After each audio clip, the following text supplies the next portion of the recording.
बड़ी खबर आप तक पहुंचा दे। इस वक्त रॉबर्ट वाड्रा ने दिए अमेठी से चुनाव लड़ने के बड़े संकेत हैं। चुनावी माहौल को लेकर यह बड़ी खबर है, जहां अमेठी के लोग चाहते हैं कि गांधी परिवार का कोई भी सदस्य वापस आए और भारी बहुमत से जिताएंगे। वो मुझसे आशा करते हैं मैं पहला कदम अमेठी से शुरू करूं। रॉबर्ट वाड्रा ने कहा कि लोग चाहते हैं कि वो अमेठी से ही सांसद चुने जाएं। ये बड़ा बयान लोकसभा के इस चुनावी माहौल में सामने आया है कि लोग चाहते हैं गांधी परिवार से कोई सामने आए। ये रॉबर्ट वाड्रा ने अपने अमेठी से चुनाव लड़ने के संकेत दिए हैं। सीधा सीधा कहा नहीं है कि वो लड़ रहे हैं या वो सामने आ सकते हैं, लेकिन बड़ा संकेत उनके शब्दों के जरिए जरूर सामने आ चुका है कि अमेठी के लोग चाहते हैं। अच्छा, अमेठी के लोगों की चाहत बता रहे हैं वो अपनी जुबान से कि अमेठी के लोग चाहते हैं कि गांधी का कोई परिवार जो है, गांधी परिवार का कोई भी सदस्य वापस आए।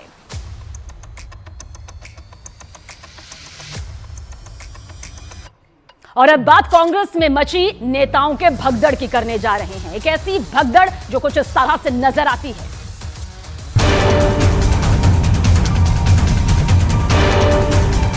संरचनात्मक तौर पर एक पूरी तरह से बिखरी हुई पार्टी है। मैं राम मंदिर में पे पार्टी के स्टैंड से क्षुब्ध हूं। इस समय कांग्रेस पार्टी में 5 पावर सेंटर्स। अपने निजी स्वार्थ के लिए जब पार्टी के हितों की कुछ लोग बलि चढ़ाने लगते हैं, ऐसे संजय निरुपम को पार्टी से निष्कासित करना ही होगा। ऑल इंडिया कांग्रेस कमेटी एक ऑल इंडिया चापलूस कमेटी बन गई है AICC। मैंने तो 7 वर्ष पहले ही बताया था कि कांग्रेस पार्टी नहीं, एक पारिवारिक कंपनी है। मेरे में इतनी ताकत नहीं है कि मैं सुबह से शाम बैठकर वेल्थ क्रिएटर्स को गाली देता फिरूं। नेहरूवियन सेकुलरिज्म था, उसने कहीं न कहीं लोगों को हिंदू धर्म को मुख्य धारा से बाहर कर दिया था। और हिंदू धर्म में आस्था रखना मतलब कोई गुनाह है। हमारे जो प्रधानमंत्री जी है, जो उनका काम करने की शैली है, तो आई थिंक मैं मानता हूं कि मैं उनसे बहुत रिलेट करता हूं अपने आप को। कांग्रेस पर एक मुसीबत महिलाओं के सीरियल अपमान के आरोप की है। दूसरी पार्टी मुसीबत पार्टी में आए पतझड़ की है। जैसे ताइवान में भूकंप की बड़ी बड़ी बिल्डिंग और इमारतें जड़ से उखड़ गई हैं, वैसे ही कांग्रेस के पुराने नेता जड़ से उखड़ रहे हैं और बीजेपी में जड़ें अपनी यहां पर जमा रहे हैं। पिछले 24 घंटे में कांग्रेस के 3 बड़े नेता जड़ से उखड़ चुके हैं। कांग्रेस प्रवक्ता गौरव वल्लभ राहुल गांधी से हाथ छुड़ाकर बीजेपी में शामिल हो चुके हैं, तो वहीं राहुल गांधी के एक और करीबी नेता बॉक्सर विजेंद्र सिंह ने भी कल ही बीजेपी ज्वाइन कर ली थी। और बिहार कांग्रेस के पूर्व प्रदेश अध्यक्ष अनिल शर्मा ने आज पार्टी छोड़ते हुए कहा कि सोनिया गांधी और मल्लिकार्जुन खड़गे सबसे ज्यादा सांप्रदायिक नेता हैं। कांग्रेस छोड़ने वाले नेताओं को लेकर बीजेपी का दावा है कि छोटे बड़े नेता और कार्यकर्ता मिलाकर कांग्रेस से कुल 18,000 से ज्यादा लोग पार्टी से अब तक हाथ छुड़ा चुके हैं।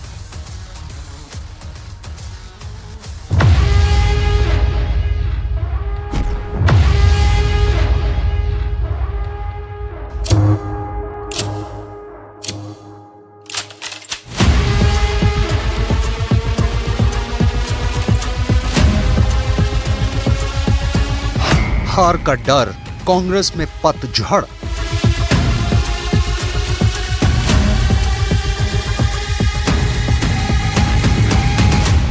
मेरे में इतनी ताकत नहीं है कि जब सनातन धर्म के ऊपर सवाल उठाए और मैं चुपचाप बैठ जाऊं, मेरे से नहीं हो।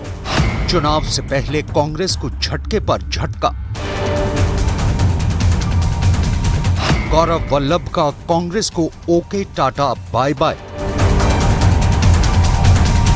मेरे में इतनी ताकत नहीं है कि मैं सुबह से शाम बैठकर वेल्थ क्रिएटर्स को गाली देता फिरूं। संजय निरुपम कांग्रेस से अलग। चुनावी घमासान, कांग्रेस छोड़ो अभियान। लोकसभा चुनाव से पहले कांग्रेस को झटके पर झटके लग रहे हैं। कांग्रेस पार्टी एक झटके से उबर नहीं पाती, उससे पहले ही उसे दूसरा झटका लग जाता है। पिछले 24 घंटे में कांग्रेस के 4 बड़े नेताओं ने पार्टी से किनारा कर लिया है। कल ही राहुल और प्रियंका गांधी वाड्रा के करीबी माने जाने वाले बॉक्सर विजेंदर सिंह ने कांग्रेस से इस्तीफा दिया, तो आज कांग्रेस के एक और सीनियर नेता और प्रवक्ता गौरव वल्लभ ने पार्टी के सभी पदों से इस्तीफा दे दिया। उधर बिहार कांग्रेस के पूर्व प्रदेश अध्यक्ष अनिल शर्मा भी आज कांग्रेस छोड़कर बीजेपी में शामिल हो गए। कांग्रेस के एक और बड़े नेता संजय निरुपम ने भी पार्टी से रिश्ता तोड़ दिया है। कांग्रेस पार्टी का कहना है कि उसने उन्हें निष्कासित कर दिया है, जबकि निरुपम ने बताया कि वो पहले ही इस्तीफा दे चुके थे।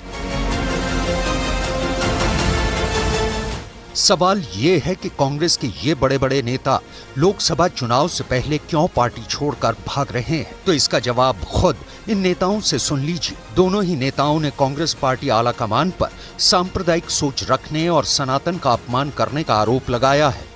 वंदे मातरम जय सिया राम पे संकट आ गया, देश के राष्ट्र निर्माण पे संकट आ गया, देश के सनातन धर्म की संस्कृति पर संकट आ गया। मेरे प्रभु श्री राम के ऊपर जो दर्शन करने पे जो कांग्रेस पार्टी का रवैया रहा, उससे मैं क्षुब्ध हूँ। कांग्रेस पार्टी की चुप्पी जब पार्टी के कुछ नेता, अलायंस के कुछ बड़े नेता सनातन का विरोध करते हैं, और उस समय हमारे पार्टी की चुप्पी से क्षुब्ध हूँ। ऐतिहासिक कांग्रेस जैसी पार्टी सांप्रदायिकता की मानसिकता रखने वाले नेताओं के गिरफ्त में फंस गई है। मल्लिकार्जुन खड़गे जी और पूर्व अध्यक्ष से मेरा मतलब है आदरणीय सोनिया गांधी जी। ये दोनों के दोनों लोग सेकुलरिज्म की बात करते हैं, दूसरे पर कम्युनल होने का आरोप लगाते हैं, लेकिन ये दोनों के दोनों लोग सांप्रदायिक नजरिया रखते हैं। कांग्रेस पार्टी के एक और बड़े नेता संजय निरुपम ने भी बड़े ही नाटकीय ढंग से कांग्रेस को ओके टाटा बाय बाय कर दिया है। उन्होंने सोशल मीडिया प्लेटफॉर्म एक्स पर भी अपने बगावती तेवर दिखा दिए थे, जिसको लेकर कांग्रेस पार्टी ने उन्हें 6 साल के लिए निष्कासित कर दिया है। लेकिन निरुपम का कहना है कि उन्होंने पहले ही इस्तीफा दे दिया था, जिसके बाद पार्टी ने उन पर ये एक्शन लिया है। जाते जाते निरुपम ने ये भविष्यवाणी भी कर दी कि कांग्रेस पार्टी जल्द ही समाप्त हो जाएगी।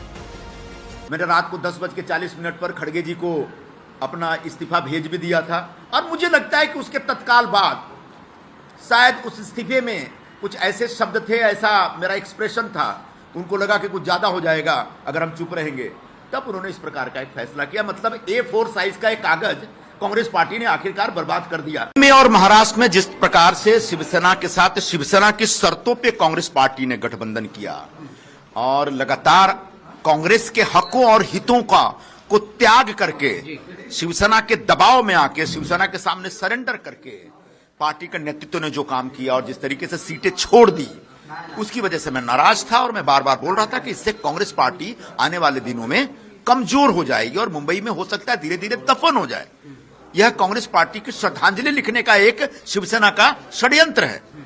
अब इतना बड़ा सच और पार्टी को बचाने के लिए जो मैं सच जाहिर कर रहा था, उस सच को मानने स्वीकार करने के बजाय पार्टी ने उस सच बोलने की सजा मुझे दे दी है। बीते 10 साल में सिर्फ बड़े नेताओं की बात करें तो करीब 38 नेता कांग्रेस छोड़कर बीजेपी में जा चुके हैं। ये छोटे मोटे नाम नहीं, अच्छे खासे जनाधार वाले नेता हैं। अशोक चव्हाण, अमरिंदर सिंह, अर्जुन मोढवाडिया, मिलिंद देवड़ा, रोहन गुप्ता, नवीन जिंदल जैसे कई नेता कांग्रेस छोड़कर बीजेपी में आ गए हैं। और पिछले 10 साल में राहुल गांधी की टीम कांग्रेस करीब करीब टूट चुकी है, क्योंकि ज्योतिरादित्य सिंधिया, मिलिंद देवड़ा, RPN सिंह, जितिन प्रसाद, मिलिंद देवड़ा जैसे नेता कांग्रेस छोड़कर जा चुके हैं। उधर बीजेपी का दावा है कि पिछले 100 दिनों में ही कांग्रेस के करीब 80,000 छोटे बड़े नेता पार्टी छोड़कर बीजेपी में शामिल हो चुके हैं। खास बात यह है कि पिछले 100 दिनों में कांग्रेस का प्रदर्शन देखे तो बीजेपी का ये दावा सही भी लगता है, क्योंकि एक और जहां पार्टियों में टिकट पाने की लंबी लंबी लाइन्स लगी हैं, लेकिन कांग्रेस में टिकट लौटाने की लंबी लंबी लाइन लगी हुई है। Every day people are joining from Congress. The Congress headquarters is almost vacant now. I am inviting him because if he comes, then remaining people will also come to BJP. Last time he helped us by coming to Assam. मैंने तो 7 वर्ष पहले ही बताया था कि Congress party नहीं, एक पारिवारिक कंपनी है।